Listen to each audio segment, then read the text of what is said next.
this particular place, all the landscapes of my life coalesce together. Here I have all the mountains that I would want to have in my life. I feel like I'm part of nature, and when I'm composing or writing, things flow very naturally without me having to look for them. This is a fulfillment of my dream because I'm in the great outdoors, not just as a visitor. I'm here to live.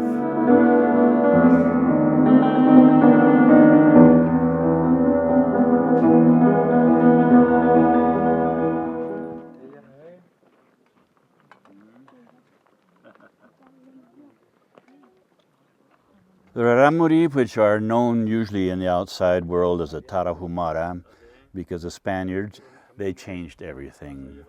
And instead of saying Rara, which means feet, and Muri, which means light-footed ones, because they're great runners, instead of saying that, they said, instead of Rara, Tara, instead of Muri, Mara.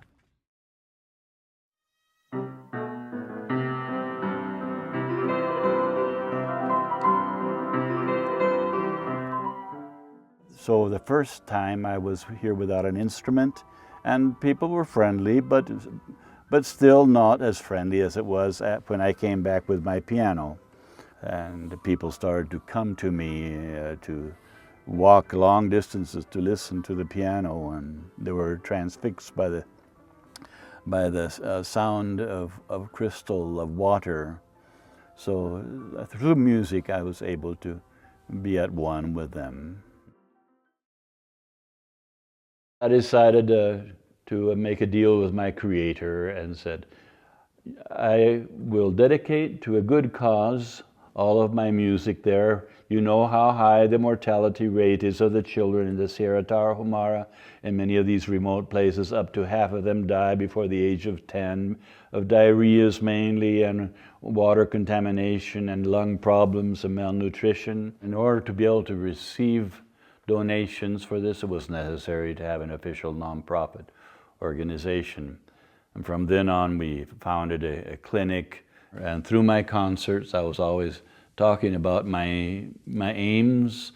My aim was to have a scholarship program so that they can go on beyond primary school to secondary school, to college, to university. Programs to bring in food when sometimes there were years where they hardly had any rain whatsoever.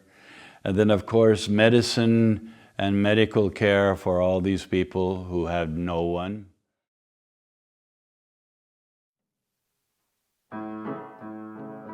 Uh, 250 students have gone through now the scholarship program, and most of them have been teachers. Others have gone into nursing. We even have the concert pianist Romeyno, my godson. Según él me cuenta, ¿no?, que había un niño ahí en la ventana de su estudio escuchando, tocando, ¿no?, a él, y ese niño pues se lo pasaba horas escuchando al piano lo que él ensayaba. Él vio que ese niño traía algo por dentro.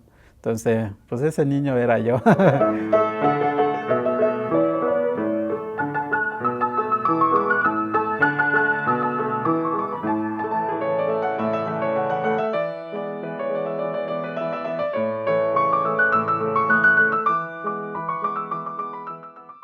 Now my godson is wanting to do the same thing as I do with giving concerts also, and he has been with me for 3 seasons. When I no longer can, then I hope that he will keep the ball rolling so that the AC, the nonprofit organization, can continue its work.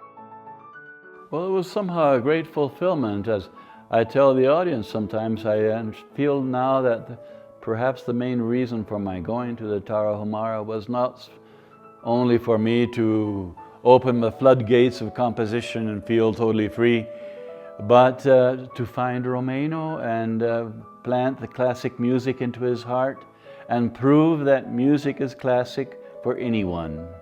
It doesn't depend upon anybody's culture. That's why it is classic, because it's music for all times and for all cultures.